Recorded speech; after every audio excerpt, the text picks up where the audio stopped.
এই দেশের কোনো কন্টেন্ট ক্রিয়েটর মানুষের বাচ্চা না, একটাও মনে হয় না মানুষের বাচ্চা।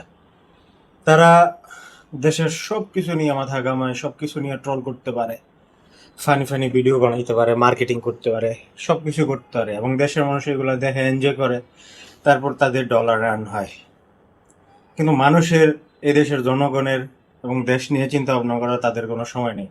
ইভেন তারা দেশের মানুষ মরে যাক, যাই হোক, যেসব জায়গায় মানুষ মানে সিম্পিতি দিতে পারবে, দেখাইতে পারবে যে না তারা মানবিক, ওই সব জায়গায় শুধুমাত্র যায়। যেমন ধরেন বিভিন্ন ধরনের দুর্যোগ হইলে, বিভিন্ন জায়গায় বন্যা টন্যা হইলে ওরা যায় যেন মানুষে দেখাইতে পারে যে তারা গেছে। বাট এই যে মানুষের নিত্য প্রয়োজনীয় জিনিসপত্রের দাম এমনভাবে বাড়ছে, এখন আসলে সার্ভাইভ করাটা অনেকের জন্য মানে কষ্টকর হয়ে গেছে। কষ্টকর কি, ইম্পসিবলের দ্বার প্রান্তে। একজন চাকরিজীবী কিভাবে আসলে যে মানে সার্ভাইভ করবে, বিশেষ করে এই মাসটা, মানে গত এক সপ্তাহ যাবৎ হঠাৎ করে জিনিসপত্রের দাম এতটা বাড়ছে, আর কি পরিমাণ ভেজাল যে শুরু হয়েছে, গ্যাস নাই ঠিক মতো, বিভিন্ন এলাকায় সিএনজি চলতে পারতেছে না, গাড়ি চলতে পারতেছে না, বিভিন্ন মিল কারখানা টারখানা বন্ধ হয়ে গেছে। অনেকে আমারে বললো যে ভাই একটা জবের ব্যবস্থা করে দেন। কেন জবের ব্যবস্থা করে দিব, তোর তো জব আছে। বলার পরে বললো যে না, গ্যাস নাই, তেল নাই, বিদ্যুৎ নাই, এইসব কারণে কারখানা বন্ধ করে দিছে। তো যাই হোক, মানে সব দিক দিয়ে মানুষ এতটা অতিষ্ঠ আর এত প্রবলেম আছে, তাও কোনো একটা কন্টেন্ট ক্রিয়েটরের কোনো মানে মাথা ব্যথা নাই। তারা কেউ কেউ আছে পরিবেশ বাঁচাইতে গাছ লাগান নিয়া, কেউ কেউ আছে বন্যা নিয়া, কিছুদিন আগে কাজ করছে দেখলাম, এখন হাসাহাসি নিয়ে আছে। সবসময় ওরা এইগুলো নিয়েই থাকে, কেউ কোনো সময় দেশের মানুষের কথা ভাবে না। আমার মনে হয় না ভাবে, আর ভাবলে জনগণের সুবিধা অসুবিধা নিয়ে অবশ্যই একটা কিছু করতো। অন্তত একটা কথা বললেও তারা যেহেতু জনগণের কাছে পরিচিত, সামাজিক অ্যাওয়ারনেস ওরা তৈরি করতে পারতো, বা বিভিন্নভাবে জনগণের মানে কথা, সুবিধা অসুবিধার কথা তুলে ধরতে পারতো। কিন্তু কেউ আজ পর্যন্ত দেখলাম না।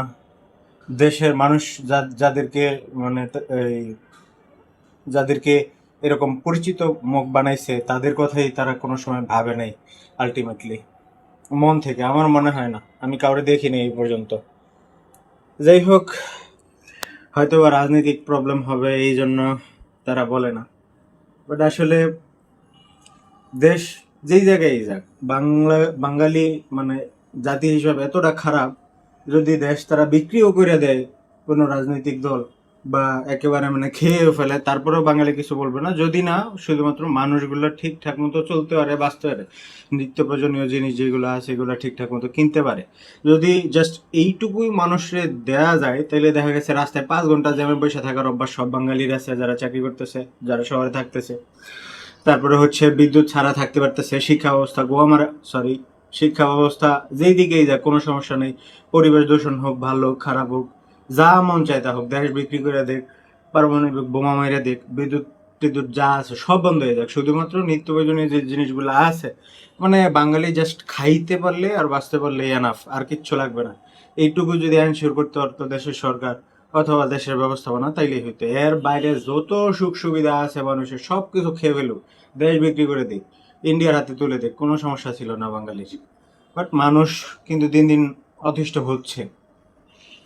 গত সরকারের পতনটাও কিন্তু এইভাবে হয়েছিল। গত সরকার মোটামুটি ওরা সরকারে আসার পরে 8-10 বছরে মানুষের যতটা অতিষ্ঠ করছে, তার তার থেকে বেশি অতিষ্ঠ করে ফেলছে এই আমাদের নতুন সরকার আসার পর। আমি সরকারের বিপক্ষে কথা বলতেছি না আসলে, কোনো উস্কানিমূলক ভিডিও না, এটা শুধুমাত্র মানে অতিষ্ঠ হয়ে এটা বললাম আর কি। এই সব কিছুর পরে আপনি ধরেন দুঃখে ব্যালকনিতে বসে একটা বিড়ি খাবেন, পারবেন না। বিড়ির দাম 2 টাকা 3 টাকা 4 টাকা করে একটা বাড়ায় দিছে।